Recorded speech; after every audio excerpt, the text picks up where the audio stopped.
Welcome back to ASEAN Newsroom.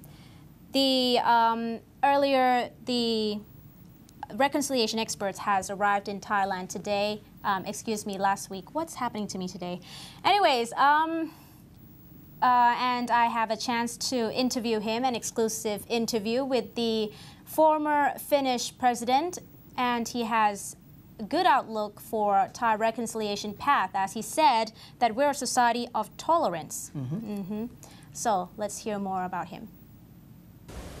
All right, after you have met many different groups and heard their stories towards the situation in Thailand, what do you make of the problems in Thailand and its political crisis? I'm encouraged that, first of all, I know that your society is a tolerant society. Here, for instance, the religious leaders, they want to contribute to the solution of the situation and reconciliation process. So that's very encouraging, because I have witnessed myself during my long life conflict situations where the religious leaders have been actually used by political leaders to complicate the reconciliation processes. And I don't think that the problems in your society are in any way overwhelming. And that's perhaps the message that I want to pass. They can be solved. One can move to the future and start building a more prosperous society that is egalitarian, where everyone has a chance, good education, healthcare, and growth of the economy, so that we can move towards a positive work for better future for the society.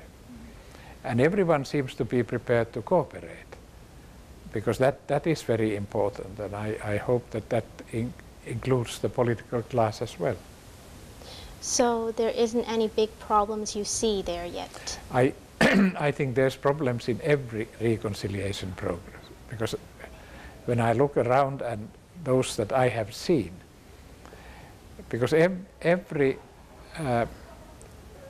conflict situation that is in any society has its own history, its peculiar features as well.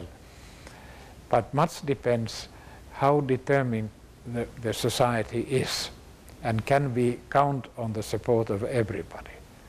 And I'm definitely sure, in the light of this is a very brief visit, but we have had a chance to read before we came, and we have visited both Thailand many times in the past. I was chairing at one stage the Tsunami Commission in my country, because I was asked to do that, so I visited Thailand then after the tsunami. And we were very concerned and followed with admiration the measures that were made by Thai society when the floods disturbed the peaceful life of a society. Right. Now, in the case of Thailand, there are many groups in our society, including the royal family, the political factions, and all that. What do you think is the uniqueness or the similarities compared to other countries? I think it's extremely important that your society has the House of Monarchy, which is a very stabilizing force in a society. And I'm absolutely certain that the great majority of the Thais think like what I said just now. And that is a positive element. Of course, political life in every society it's a fight for power, political power. And that is part of the normal political life in any society. And governments come and governments go, and that's what the democratic process is all about. But I hope that there are also possibilities in this reconciliation process to advance a better life for everybody in the society, so that the egalitarian policies are winning ground.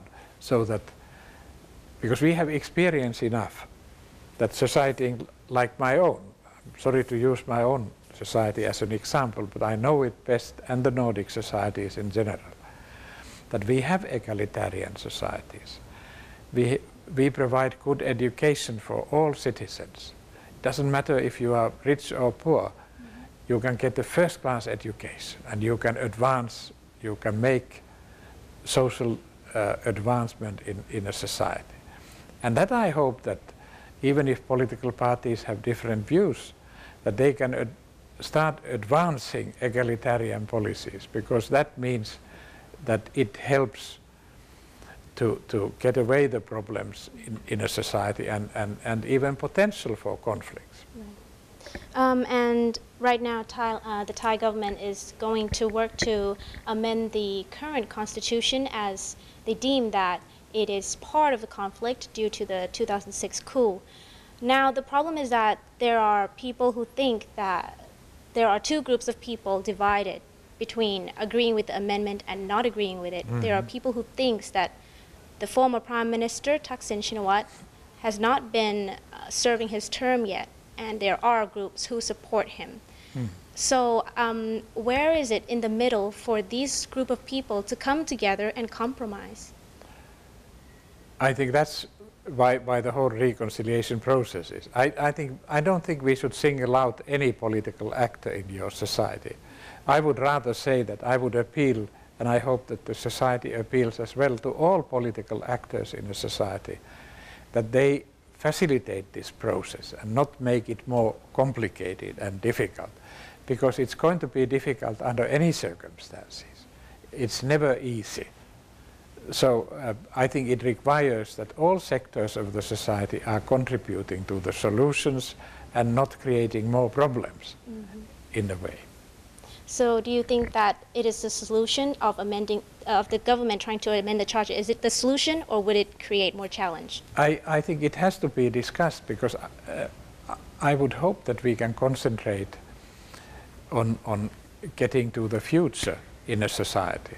If there are really divisive issues, perhaps they should be put aside for a time being, that one can actually get over these problems that the society has and make a new beginning, because it is definitely in the interest of everybody in the society. Thank you very much, sir. Thank you.